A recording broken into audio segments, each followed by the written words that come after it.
আপনাদের স্বাগত জানাই আমি আবার কথা শুনবার জন্যে।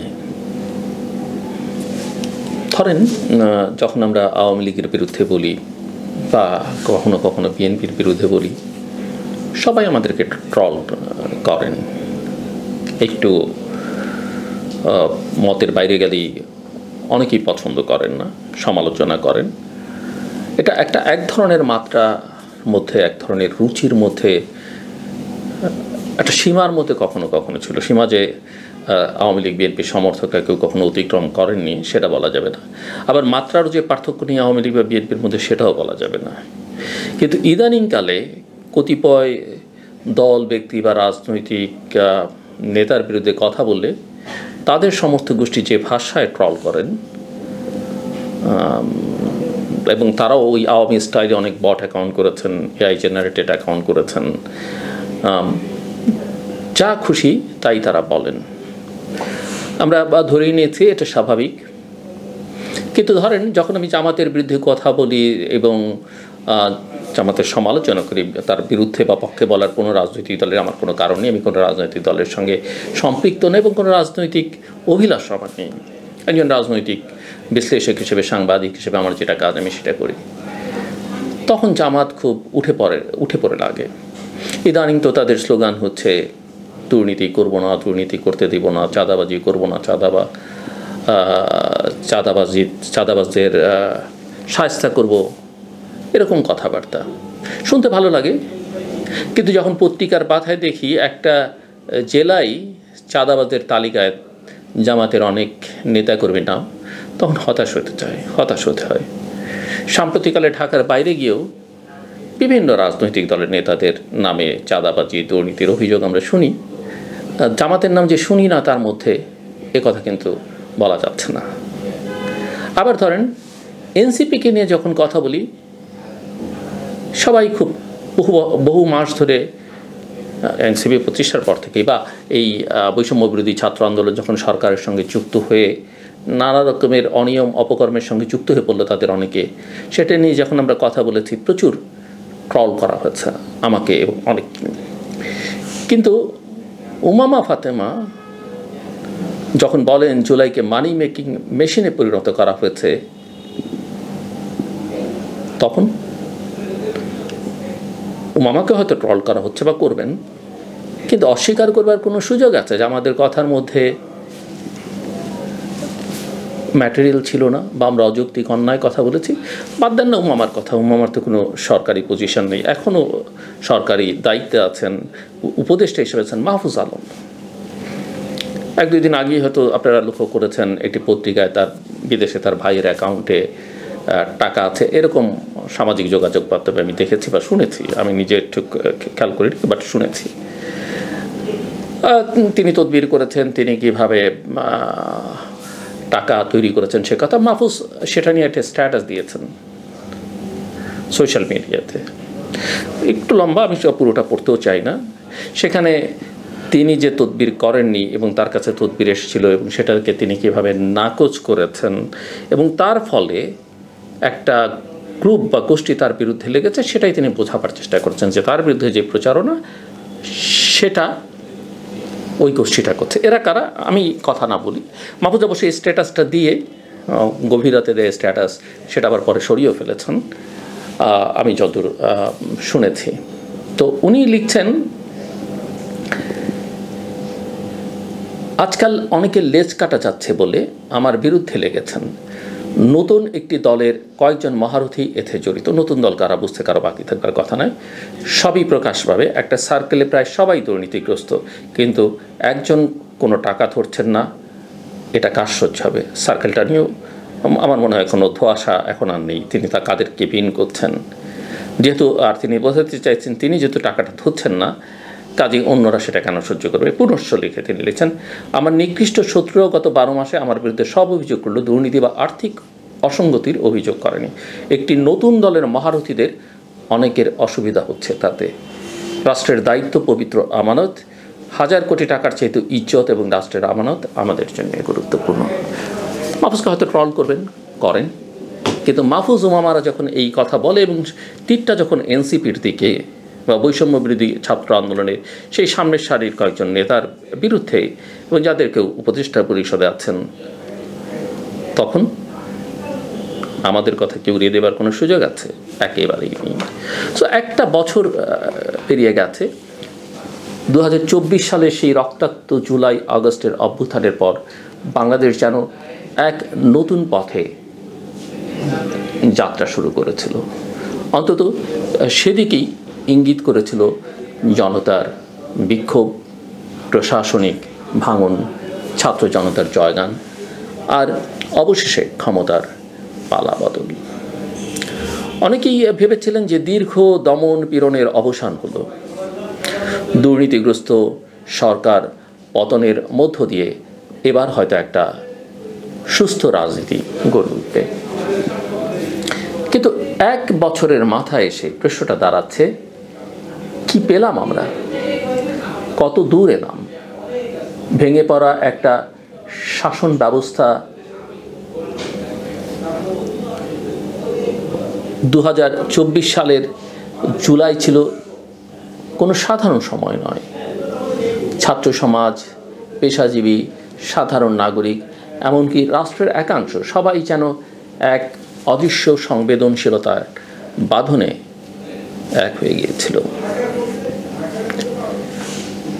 শেখ হাসিনার দীর্ঘকালীন শাসনের নিচে জমে থাকা ক্ষোভ, দুর্নীতি, বিচারহীনতা, নিপীড়ন এবং গণতন্ত্রহীনতার বিরুদ্ধে একসাথে বিস্ফোরিত হয়েছিল সব কিছু।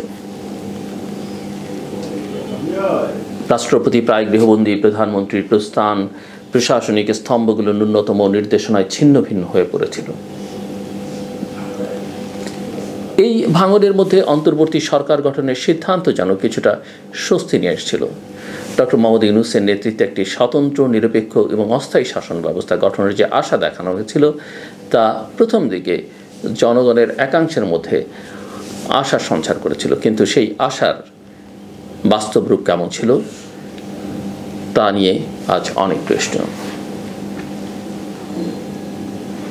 একটা অস্থির অন্তর্বর্তীকালীন সরকার, এখন আমরা সবাই মোটামুটি সেটা বুঝি।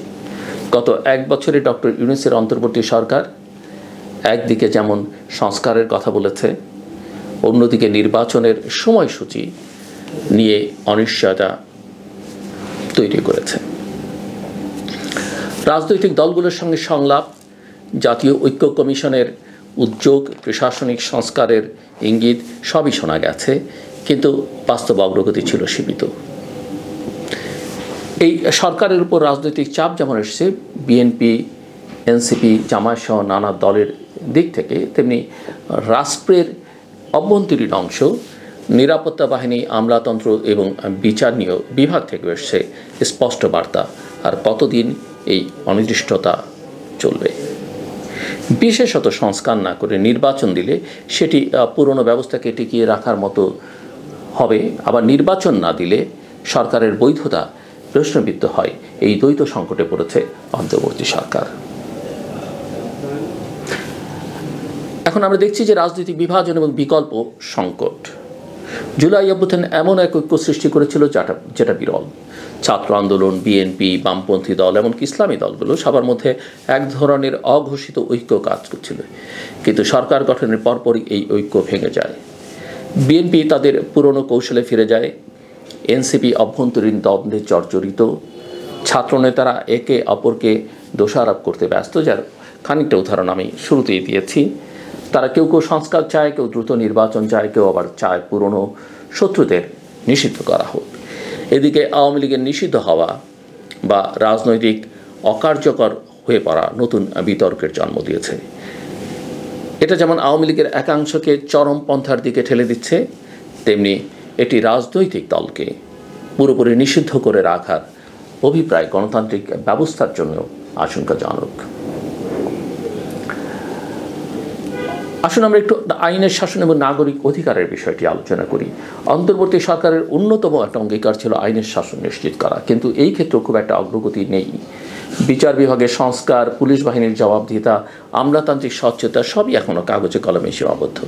রাজপথে এখনও মব লিঞ্চিং চলছে, দুর্বল মানুষের নিরাপত্তা নেই, প্রাক্তন আমলাদের উপর গণবিচার চালানো হচ্ছে সামাজিক মাধ্যমে, যা জনগণের মাধ্যমে। রাষ্ট্রের নিরপেক্ষতা এবং জবাবদিহিতা যদি প্রতিষ্ঠিত না হয়, তাহলে ক্ষমতার পালাবদল বড়জোর একটা ইভেন্ট হিসেবেই পরিচিত হবে, আন্দোলন নয়। আঞ্চলিক এবং বৈশ্বিক জটিলতাও আছে এই প্রেক্ষিতে। বাংলাদেশের অভ্যুত্থান এবং ক্ষমতার পরিবর্তন নিয়ে ভারত, চীন, আমেরিকা সবাই নিজ নিজ অবস্থান থেকে লক্ষ্য করেছে। প্রথম দিকে অনেকেই অপেক্ষা ছিল এই সরকার কতটা টিকবে। এখন 1 বছর পর তারা প্রশ্ন করছে এই সরকার কী চায়। ভারতের পক্ষ থেকে কিছুটা অস্বস্তির বার্তা এসছে, বিশেষত ট্রানজিট ইস্যু, সীমান্তে রোহিঙ্গা ও বাঙালি মুসলিমদের পুশব্যাক এবং অভ্যন্তরীণ প্রতিক্রিয়ার বিষয়গুলো ঘিরে। অন্যদিকে চীন এবং পাকিস্তান কৌশলগত সমীকরণে বাংলাদেশের নতুন সরকারকে পাশে পাওয়ার জন্যে সক্রিয়।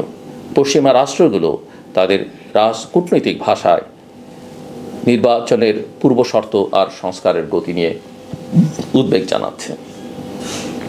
এই অবস্থায় বাংলাদেশের অন্তর্বর্তী সরকারকে ভারসাম্য বজায় রাখতে হচ্ছে, কিন্তু সেটা করতে গিয়ে কখনো কখনো সিদ্ধান্তহীনতা এবং পরস্পর বিরোধী বক্তব্য প্রকাশ পাচ্ছে।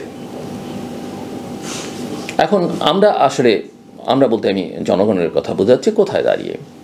একটি বছরের মাথায় এসে যদি প্রশ্ন করা হয় যে জুলাই অভ্যুত্থান আমাদের কি দিল, তার জবাব খুব সরল নয়। এটা আমাদের দেখিয়েছে জনগণের শক্তি আজও বিদ্যমান, দমন পীড়নের বিরুদ্ধে রুখে দাঁড়াবার সাহস এখনও আছে। কিন্তু একই সঙ্গে এটাও স্পষ্ট, শুধুমাত্র ক্ষোভ দিয়ে রাষ্ট্র নির্মাণ হয় না। সংস্কার দরকার, বিশ্বাস দরকার, নেতৃত্ব দরকার। যদি অন্তর্বর্তী সরকার জনগণের ম্যান্ডেট না বোঝে, যদি রাজনৈতিক দলগুলো নিজের এজেন্ডা বাস্তবায়নে ব্যস্ত থাকে, যদি প্রশাসন পুরনো অভ্যাস থেকে বের না হয় এবং যদি আন্তর্জাতিক অংশীদাররা শুধুমাত্র কৌশলগত স্বার্থে সমর্থন দিয়ে যায়, তাহলে এই রাষ্ট্র আবারও এক অন্ধকারের দিকে এগিয়ে যাবে। একটি নতুন সমাজ চেতনা কি সম্ভব? অনেকে সে কথা বলছেন। জুলাই অভ্যুত্থান আমাদের সামনে একটা সুযোগ এনে দিয়েছিল, একটা নতুন রাজনৈতিক চুক্তির, একটা নতুন সামাজিক বিন্যাসের, একটা নতুন নাগরিক চেতনার জেগে ওঠার। সেই চেতনা এখনও মুছে যায়নি, কিন্তু তা দুর্বল হয়ে পড়েছে। আমার এই বক্তব্যের উদ্দেশ্য আশাভঙ্গের ব্যাখ্যা করা নয়, বর্ণনা নয়, বরং সেই শিকড়ের কথা মনে করিয়ে দেওয়া যেখান থেকে এই অভ্যুত্থান শুরু হয়েছিল। আমরা এখনও সময়ের কাছে ঋণী ভুল শুধরে নেয়ার, বিকল্প গড়ে তুলবার এবং মানুষকে শ্রদ্ধা করে একটি সত্যিকারের গণতান্ত্রিক ভবিষ্যতের দিকে এগিয়ে যাবার সময় এখনও ফুরিয়ে যায়নি। আমার কথা শুনবার জন্য আপনাদের অসংখ্য ধন্যবাদ। আপনাদের সবার জন্য শুভকামনা।